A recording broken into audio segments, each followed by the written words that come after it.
let's go spend a weekend together. I'm about to take myself on a date to Azuki in... Hold on guys, I need my mic. Hello, hello, hello, hello. That should be a lot better. I'm about to go to Azuki in Greenpoint on a solo date.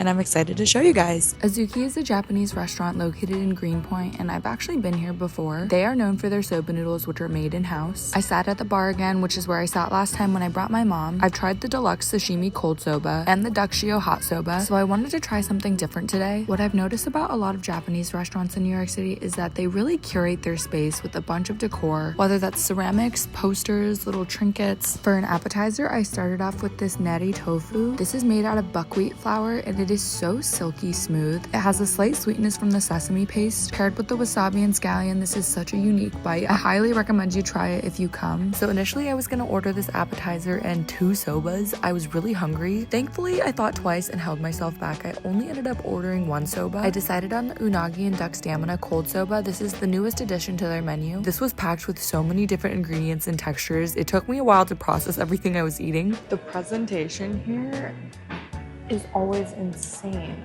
I'm like speechless, guys. The soba itself is always perfectly al dente, which I love. I will say this was a pricey bowl of soba. It was $52, and their most expensive one is $70. But if I'm treating myself, I'm going all out. You can tell all the ingredients are super high quality. Also, fun fact, all their bowls are handmade ceramics as well, which is why each one is unique to itself. There's actually a ceramic studio in the back of the restaurant, which you can browse if you want to. There were some ceramics on sale, which were definitely out of my price range, but I always love to admire this kind of stuff. Azuki is definitely a treat and one of my favorite bars to sit at. The vibes in here are great and so peaceful. If you order a cold soba, they finish you off with some of the soba water that they use to cook it. This creates such a comforting broth to finish off your meal. I feel like I'm on a mission to find the best bars to sit at in New York City, so comment down below if you have any suggestions. After I finished my meal, I was absolutely stuffed, so I wanted to go on a walk. I try to walk after every meal I have just because it helps with digestion and it makes me feel better. I ended up deciding to walk from Greenpoint to LIC to Gantry Park. The walk isn't as bad as it seems, even though you're going from one borough to another. It only took about 40 minutes and the weather was beautiful. It was such a nice walk. Gantry Park is one of my favorite places. I love the sense of community it has here, especially on the weekends. Everyone is out, they're having picnics, they're with their family, friends. The vibes are so cute. I grabbed my seat and was pretty much planted for sunset. Is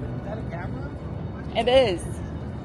Your picture or that picture? We can do both. 360? Well, I can...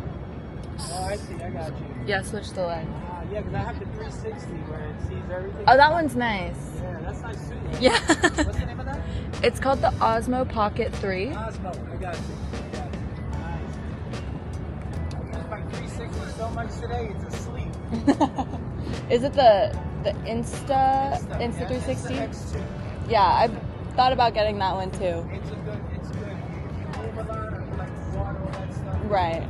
As the sun was going down, I started to crave a sweet treat, and I typically do need a sweet treat after dinner every night. Since I was in LIC, the only thing I could think of was Haiti, and I thought, why not? They just came out with their triple matcha drink. I looked on the app and ordered, and oh my gosh, guys, there were 60 drinks in front of me. This wasn't even on the day of their BOGO sale, so Haiti's just popping off. I got there a little early, so I waited outside. Finally got my drink. I don't think it was their best work. It wasn't my favorite, but the workers were slammed and working so hard. They had endless orders, so I definitely think they deserve grace if the drinks aren't up to standard when these are the conditions they have to work in. At this point, it was dark, so I hopped on the train instead of walking home. The subway I got into was pitch black for some reason, and the car I was in was empty. Kind of cool, kind of creepy. When I got home, I called it a night. It was a very chill Friday for me, which is typically how it is. See you guys tomorrow. Good morning. It's Saturday now. We're getting off to a slow start today, but that is okay. I'm getting ready for the day. I don't have any plans. Typically on my Saturdays hold on. I brought some deodorant.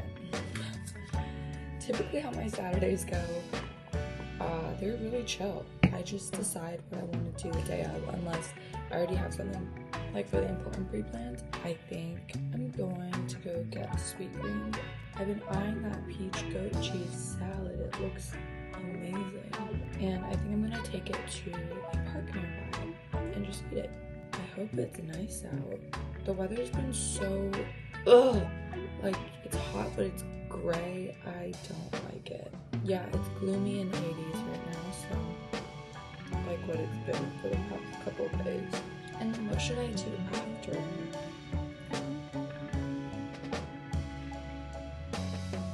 So I'm actually randomly going to Philadelphia tomorrow night. And I'm only going for 2 nights, just for fun, and I want to try some food there. I'm like, do I even need a suitcase for 2 nights? I think I'll be fine. I feel like I'll be fine with the backpack. But, so in Philadelphia, they have the Anthropology flagship store, and that is my favorite store. So, honestly, I might bring a suitcase just so I can go shopping there. I'm taking a train on the Amtrak. But what should I do later today, guys? I'm like, my weekends feel so go with the flow when I don't have things pre-planned. I'll keep you guys updated. So I did end up going to Sweetgreen, like I said, to get that peach goat cheese salad. Peaches are one of my favorite fruits, and that's why I love summer, because mangoes and peaches are in season, my 2 favorite fruits. I'm excited. But I like white peaches the best. These were yellow peaches. Still good, but not my favorite. I added avocado into it because I feel like it needed a little something else. I ate it in Greenacre Park, which is like a little oasis in Midtown East. There's a small man-made waterfall, a bunch of tables, and even a little smoothie stand in the corner. I love coming here to enjoy a bagel or a salad. It's really nice, and you wouldn't think something like this existed in Midtown. After that, I still wasn't sure what I was gonna do, but luckily my friend Jenna texted me and she said to meet her downtown near Chinatown. I hopped off the bus on Houston Street and I decided to stop into Dialogue Coffee and Flowers to get a drink. I've tried their viral carrot cake drink, but I decided to get their black sesame hojicha today. They have a ton of seating for a coffee shop, so I recommend you come here if you want to meet up with a friend and get coffee, or if you need somewhere to work. So this is from Dialogue in the Lower East Side. It's their black sesame hojicha. It's a black sesame cold foam. This reminds me a lot of a black sesame paste drink that my mom would make me growing up. It's not sweet at all. Maybe, let me mix it. It's hot today, guys. It is a vegan spot, so they only have plant-based milk. I think they could have put a little bit more hojicha because it was pretty milky, but I still enjoyed it. I like it. So now I'm going to walk down to Chinatown. I'm meeting my friend Jenna, and we're going to frolic. We don't have any plans. Actually, we do have plans for dinner, but we don't have any plans as of right now.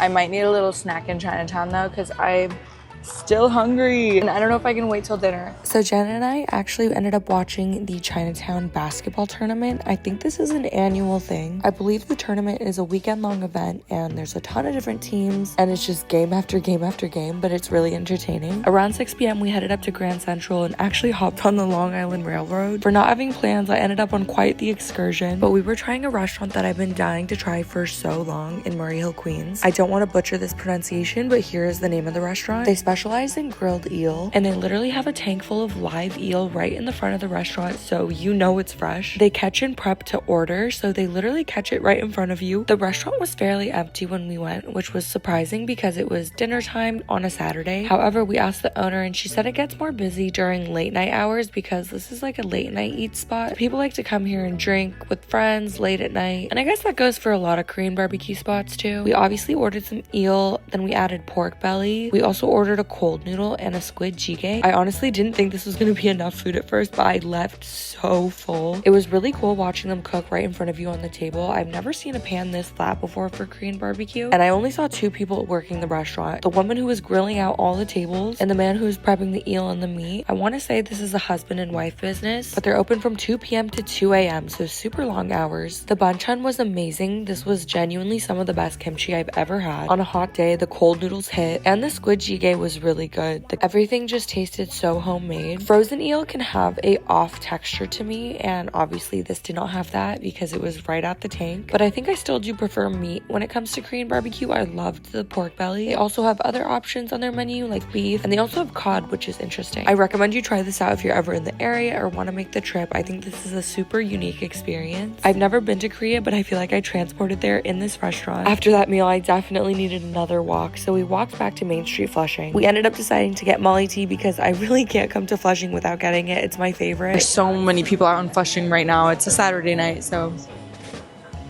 we spontaneously decided to watch the Jurassic World movie, and I'm so excited. This is the new one. Jurassic World or Jurassic Park? Jurassic World, right?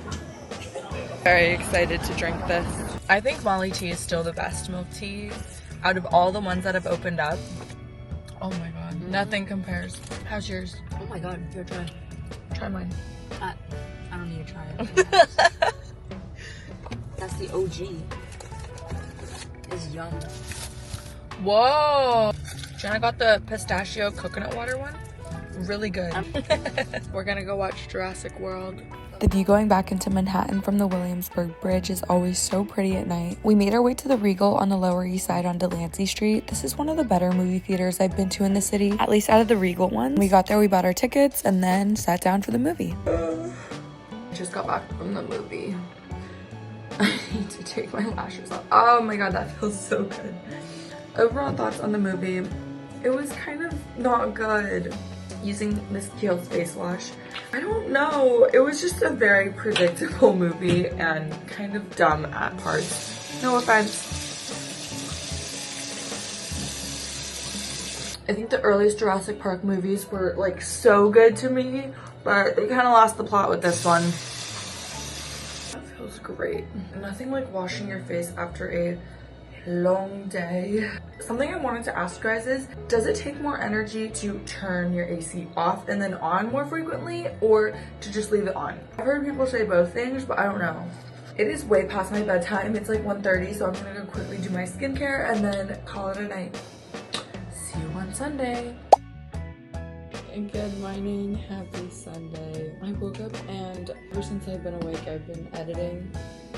Typically that's how Sundays go for me. Right now I'm pretty backlogged on content, so I just have a lot of footage. I haven't edited the videos yet. I get a lot of anxiety when I get like this. I think when you make content, it's very person to person, but for me, when I get the content, I like to edit it right away because my thoughts are fresh, like the things I want to say are fresh. I don't think my work is my best when I let it backlog like that, but I can't always expect perfection, and I know that I'm gonna have days where I can't edit. Sorry for that morning speech. Also, my shirt is on backwards.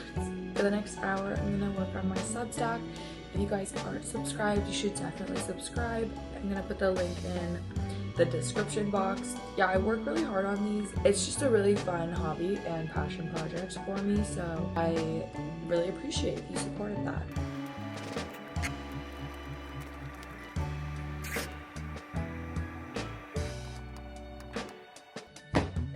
Okay, it is the afternoon now. It's almost 1 p.m. so I only have another hour and a half before I'm gonna head down to my friend Ryan's. So I need to get ready and I need to pack. I'm speed packing for my Philadelphia trip. I don't even know what I'm gonna bring, but I'm using this Uniqlo duffel slash like suitcase thing. It's on the smaller side, which is good. More skincare. I'm really just throwing it in there. So if you didn't know already, my friends Ryan and Christine host these monthly apartment cafes. They are truly the kings and queens of this trend. Trendsetters, if I may say so myself. This week's theme was summer in the Hamptons, and there were tons of lobster rolls, cookies, cinnamon rolls, you name it. And of course, caviar. I guess I'm not super versed in caviar because when Ryan told me the price of this Petrosian caviar, oh my god. I loaded my plate up with so many good bites. I don't know if I can pick a favorite from this week's because there were so many good bites. I really loved the corn blondie and the peanut butter jelly cinnamon rolls and all the cookies. Honestly, everything was amazing. We sat and munched for a few hours and then I had to head over to Penn Station to catch the Amtrak. I was so full at this point, I didn't know how I was gonna make it in the heat. When I got there, I immediately got a bottle of water because I was starting to feel nauseous. Finally got on the train and I was off to Philly. Stay tuned for my Philly vlog. I still have to edit that.